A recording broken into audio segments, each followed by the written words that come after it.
approach. Oh! Sterling with a fantastic dive. The ball flies straight through his hand.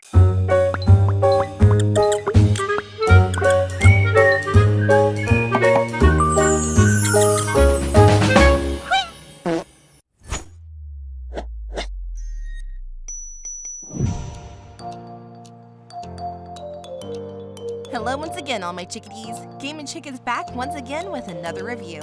Before we get started, I want to give a big thank you to the folks over at Nintendo for providing me a review copy to make this review possible. Thank you so much. So now with that said, let's get on to it. EA Sports FC 25 is the latest round of football to hit consoles, and it is developed by EA Canada and published by EA. With FC 24 in 2023 getting praised for its variety and overall being a decent time to be had, EA now decides to try to attempt it again with another entry here in 2024. But was making this franchise into a yearly one a good idea, or should it have instead tried a bi-yearly format? Only one way to find out, so let's go! Gameplay. EA Sports FC 25 is the latest evolution in EA's catalog of football simulators, which many people previously know as FIFA. With myself not exactly being up to date on all the lingo that has to go with football and the ignorance of myself wanting to keep saying soccer instead, I'm basically entering new territory here in relation to the sport. I mean, the closest thing I've played to the genre has been Mario Strikers, or if we're really reaching here, then you can throw in Blitzball too. While those might not necessarily be FIFA related in the football sense, at least they were better than myself attempting to play the sport in real life and then getting kicked in the face with a ball like we were Scott Sterling or something. So that's a win!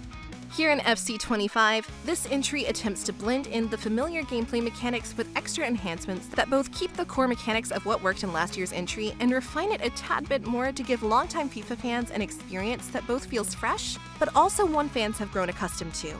One of the ways the team attempts to add in a sense of innovation is by utilizing FC IQ, which is a tactical system that offers players more ways to show their strengths in modes like Manage Career and Ultimate Team by facilitating player roles and more intricate tactics for on-field interactions and engagements. However, while people will use all their brainpower to come up with some awesome strategies and game-winning tactics, myself on the other hand just knows see ball, kick a net. That's about as far as my strategizing goes, for better or for worse.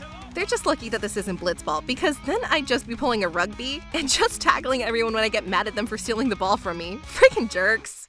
Although this title does try to one-up last year's iteration, by refining the gameplay and its controls, it doesn't exactly introduce full-on groundbreaking changes. Implementing tactical nuances like FC IQ, while in itself works great for the most part by allowing you for greater control over team mechanics, which is a good thing, don't get me wrong, it just feels not enough. Maybe they just needed a rice ball maker as motivation to improve the gameplay just a tad bit better, just like in Shaolin Soccer. Then gameplay would truly get crazy. Beyond just FC IQ, the passing has also been slightly improved, with each kick and pass to your teammates feeling way more responsive, and shooting feeling like there's more weight to your kicks rather than the ball feeling weightless and like kicking a golf ball or something. This is noticeable the more you play as you partake in Rush Mode, which is a 5 vs 5 format that further increases the diversity in gameplay when utilizing it in Ultimate Team and Career Mode, which changes it up a bit from the standard 11 vs 11 format you might be normally used to. Sure, on paper that doesn't sound like too big of a deal, but if you're the type of player that likes to fast pick up and play action in quicker matches, then this would definitely be the way to go for you due to the emphasis on quick and fluid match gameplay over the overly complex strategy that could take place in an 11-player formation. Honestly, it really depends on how you wish to play. Are you a brisk pace player that strategizes and takes their time with full squads, or do you want a quick match setups with 5 vs 5? There's really no wrong answer here, as it appeals to the hardcore FIFA fans and is more accessible to others who may not have all the time in the world as well, which is basically me with my current work schedule. So many times I'm so occupied with my work and covering games that I just want a simple pick up and play leisure experience. And Rush Mode offers that for me. However, I just need to remember sometimes to actually stop working and actually eat food for once and get my Kirby or Goku on. Come on, food, get in my belly! When you're done figuring out the dang controls, feel free to actually dive into the actual meat of the game with Ultimate Team and Career modes.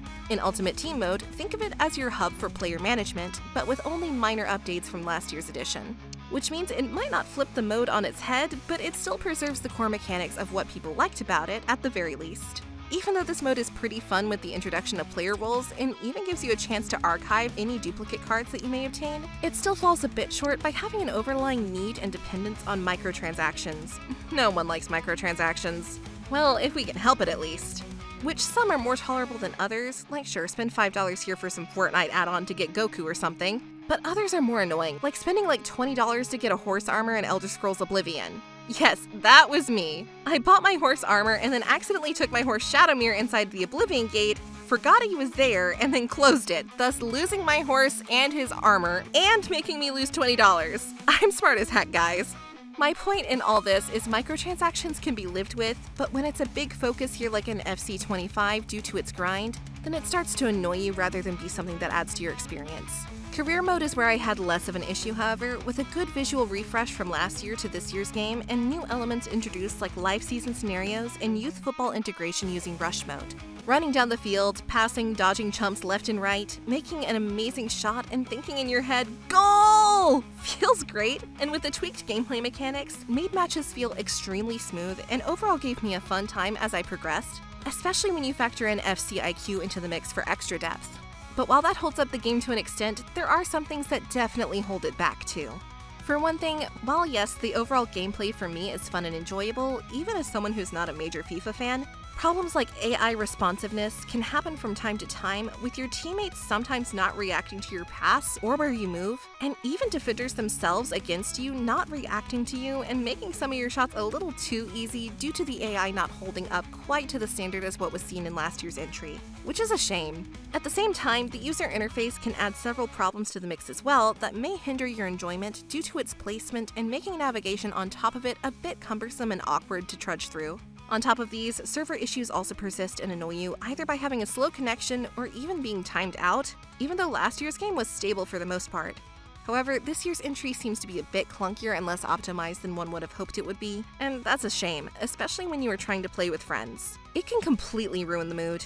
Maybe we need to resurrect Rodney Dangerfield and get some high-quality Ladybugs DLC going on here to salvage those negatives. Probably not, but a girl can dream.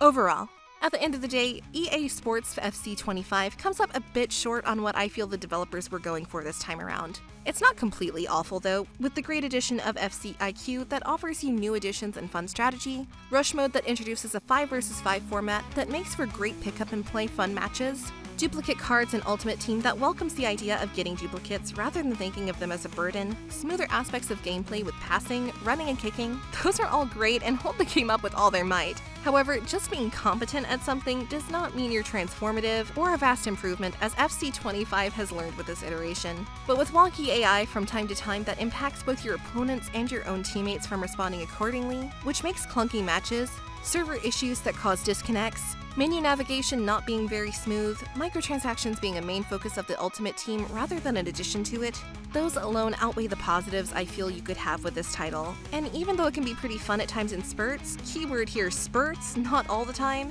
and that's really a bummer. Hopefully EA moves the series to bi-yearly, and if not, hopefully next year's entry improves on this title's mistakes going forward. So with all that having been said, my verdict is clear. Game & Chick says wait.